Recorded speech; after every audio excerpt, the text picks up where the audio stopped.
This module is going to cover lymphatic disease. We'll take a look at the lymphatic system in terms of its anatomy and its macrostructure as well as its microstructure. We'll go on to talk about lymphedema and the different varieties that we can encounter, as well as the management options and complications of them.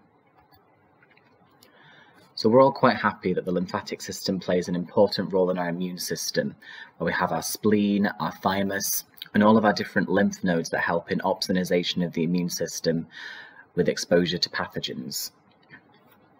However, the lymphatic system is also useful in mopping up all of that excess tissue fluid that the venous system is unable to collect from tissue spaces.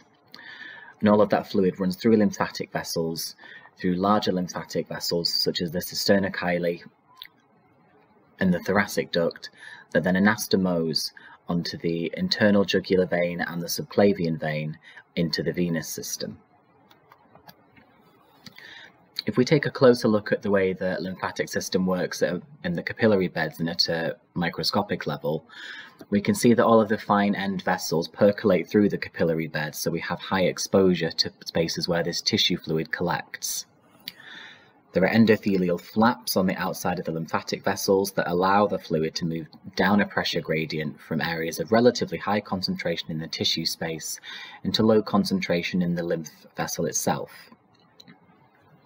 Once the fluid is inside the lymph vessel, it is then termed as endolymph, and it moves along the vessel and is prevented from backflowing by valves in a similar fashion to veins. As we progress through the lymphatic system into subsequently larger lymphatic vessels like the thoracic duct, the lymphatic ducts and the cisterna chyli, we find elements of smooth muscle in the wall as well. So lymphedema, in terms of its clinical appearance, is swelling of a limb or multiple limbs.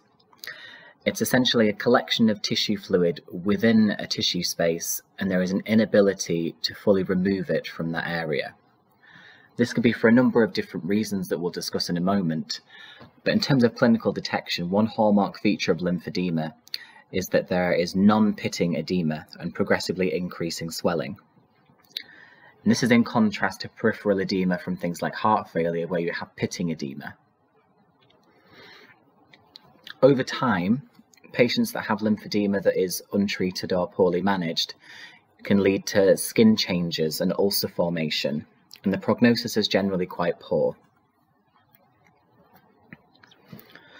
When we talk about causes of lymphedema, we can split it quite nicely into congenital and acquired causes, where the congenital causes make up a very small proportion of lymphedema cases, but are still important to know about.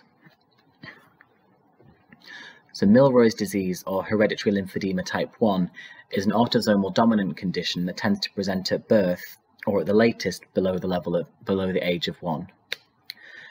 Meig's disease is hereditary lymphedema type 2, which is another autosomal dominant condition, and this tends to onset most commonly at puberty. And the third clinically recognized type is lymphedema tarda, where you have the onset of lymphedema after the age of 35. The thing that differentiates these types of lymphedema from the acquired lymphedemas is that rather than isolated lymphedema in one single limb, these patients have generalized lymphedema across all of their limbs and their entire body.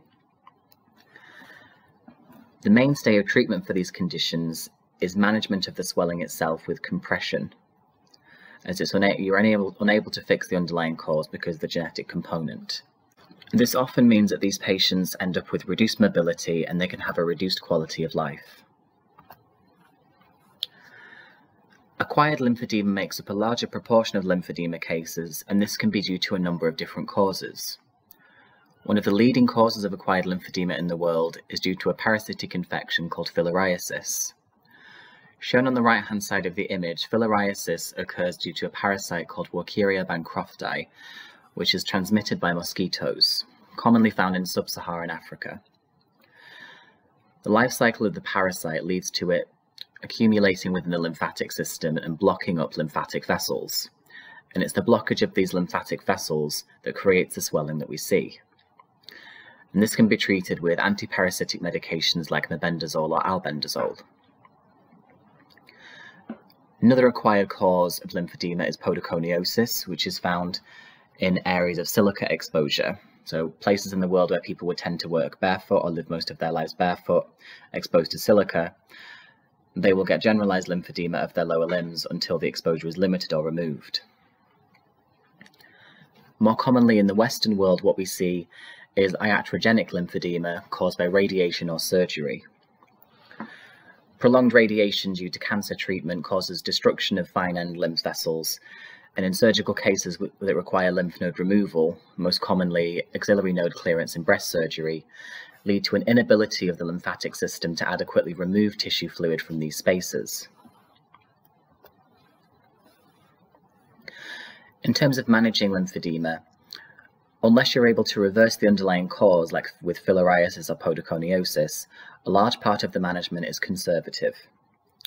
Aiming to elevate the limbs and keep them under compression stockings can help to facilitate movement of that fluid up through the limb as much as possible. Historically, there were some operative interventions for lymphedema, such as a Charles procedure or Homan's procedure with removal of lymphatic tissue and skin grafting in the case of a Charles procedure.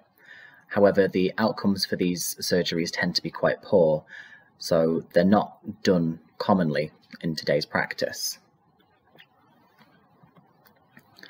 In terms of risks and complications with lymphedema, the main thing to be aware of is that patients with unmanaged lymphedema or chronic lymphedema tend to have quite a reduced quality of life. With severely swollen limbs, their mobility can oftentimes be quite reduced.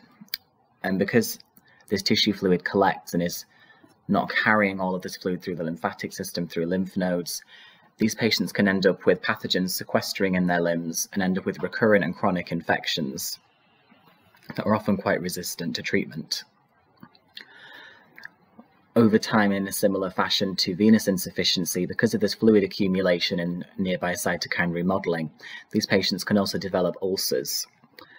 And these tend to be venous-like in composition, by which we mean that the edges are quite sloped, the ulcers are quite shallow, and they tend to be painless. However, these do then present an opportune site for infection. The most concerning complication with chronic lymphedema is the risk of malignancy. A small proportion of people will end up with a form of cancer called lymphangiosarcoma, and this name implies that the cancer is originating in the lymphatic system, nearby blood vessels, and muscle cells. The general theme of lymphedema is that once it's quite well established and quite progressed, it's a very difficult thing to manage. There's still a lot of research going into managing lymphedema and the best ways to treat it. In terms of clinical awareness, it's something that you'll see very commonly on the wards and in patients. But just to be aware that the mainstay of management tends to be conservative, and the prognosis in terms of quality of life does tend to be quite poor, unfortunately.